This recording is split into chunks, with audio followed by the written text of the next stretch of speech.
Friends, நான் உங்கள் வெட்ரி விகாஷ் அகாடமிலேருந்து நித்யஸ்ரீ பேசுகிறேன். ஸோ இன்றைக்கி நம்ம சயின்ஸ் ஃபார் கிட்ஸில் என்ன டாபிக் பார்க்க போகிறோம் அப்படின்னா,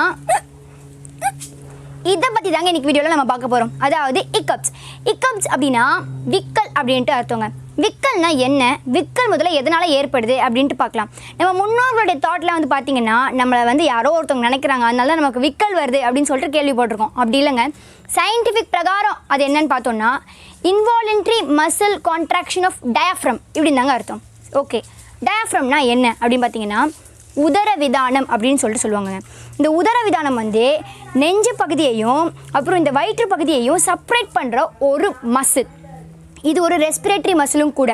ஏன்னு கேட்டிங்கன்னா, நம்ம ஒவ்வொரு தடவையும் மூச்சு விடும் போதும் கான்ட்ராக்ட் ஆகி ரிலாக்ஸ் ஆகும், கான்ட்ராக்ட் ஆகி ரிலாக்ஸ் ஆகும் அந்த மாதிரி. ஓகேங்களா?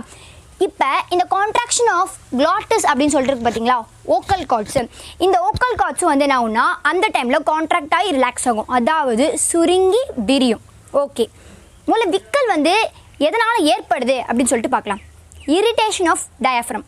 அதனால இரிட்டேஷன் ஆஃப் டயாஃப்ரம் அப்படின்னு பார்த்தோன்னா, இந்த டயாஃப்ரம் இருக்குது பார்த்தீங்களா, அது வந்து கான்ட்ராக்ட் ஆகிறது ஒரு இடத்துல ஆகும். அந்த இடம் வந்து இரிட்டேட் ஆச்சு அப்படின்னா நமக்கு விக்கல் ஏற்படும். ஃபார் எக்ஸாம்பிள் சொல்லணுன்னா, ஆல்கஹால். இந்த மது அருந்தும்போது நமக்கு சில டைம் விக்கல் ஏற்படும். ஏன்னா அந்த இடம் வந்து கான்ட்ராக்ட் ஆகும், இரிட்டேட் ஆகிருக்கு அந்த இடத்துல. ஸோ நமக்கு இரிட்டேட் ஆகிறதுனால விக்கல் ஏற்படும். சாப்பிடும்போது சில டைம் விக்கல் ஏற்படும். அது கூட ஒரு எக்ஸாம்பிள் தான். So thank you friends.